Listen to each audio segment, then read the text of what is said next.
Des nouveautés sont apparues sur les esquisses tactiles en SolidWorks 2020. Donc les esquisses tactiles, c'est des outils qui sont disponibles depuis 2018, mais qui s'améliorent chaque année.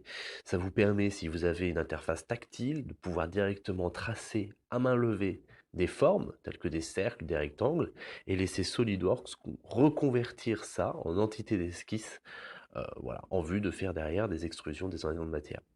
Donc ce qu'il y a de nouveau, ça va être sur des outils qu'on va appeler Power Modify, donc des outils de modification avancés.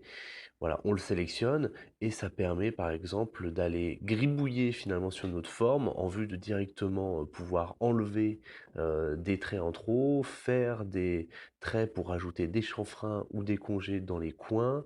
Voilà, hein, vous voyez, on gribouille un peu, on retire un trait et ça vient faire la petite paire de ciseaux qui va découper le trait manquant. Voilà, donc on vient retracer nos traits. Et vous voyez que rapidement, on arrive à replacer nos traits d'esquisse à main levée sur notre environnement 3D. Donc voilà, ça c'est fait. Ensuite, on vient faire une surface décalée. On vient valider ça si ça nous va. Et on vient faire un enlèvement de matière. Donc voilà au niveau des esquisses tactiles. Une autre nouveauté sur les esquisses, qui n'est pas forcément que sur les esquisses tactiles, mais sur les splines de manière générale, ça va être la continuité G3. Donc, on connaissait déjà bien la tangence, la continuité, et désormais la continuité G3 permet d'avoir l'accélération de notre courbe qui est continue.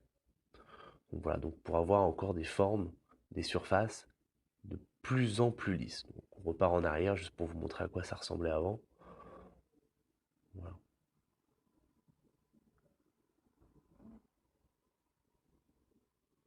Donc voilà sur ces esquisses tactiles et ces continuités G3 en SolidWorks 2020.